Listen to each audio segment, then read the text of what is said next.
ఎవరి మీద కేసు పెట్టింది? మస్తాన్ సాయి నా మొగుడు, మస్తాన్ సాయి నాకు కావాలని కేసు పెట్టి ఇది నా మొగుడు లేనట్టు అంటదయ్యా. ప్రపంచం అంతా చూసింది. ఎఫ్ఐఆర్ క్లియర్ కట్ గా ఉంది. మస్తాన్ సాయి నా మొగుడు నాకు కావాలి అని చెప్పి కేసు పెట్టి మళ్ళీ రీసెంట్ గా కూడా కేసు పెట్టింది కదా. సో ఒకళ్ళతో సంసారం, ఇంకొకళ్ళ ఇల్లు కావాలి.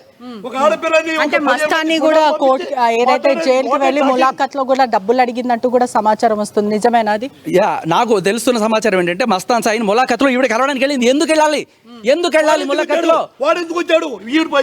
ఈయన తీసుకెళ్లి జైల్లో ఉన్నప్పుడు, ఆయన జైల్లో పెట్టినప్పుడు అక్కడికి వెళ్ళింది ఎందుకు? 3 కోట్లు కావాలంట. 3 కోట్లు ఇస్తే మస్తాన్ సాయి వాళ్ళ నాన్న చెప్పాడు. మస్తాన్ సాయి వాళ్ళ నాన్నకి చెప్పాడు. నువ్వు చెప్పు, నువ్వు డాక్యుమెంట్ చూపించి ఫస్ట్. డాక్యుమెంట్ నువ్వు మూసుకొని పోవాయా? నీవన్నీ తెలుసు. ఇస్నాపూర్ లో నువ్వు చేసే దందాలు తెలుసు. గ్యాస్ సిలిండర్లు అమ్ముకోవడం తెలుసు.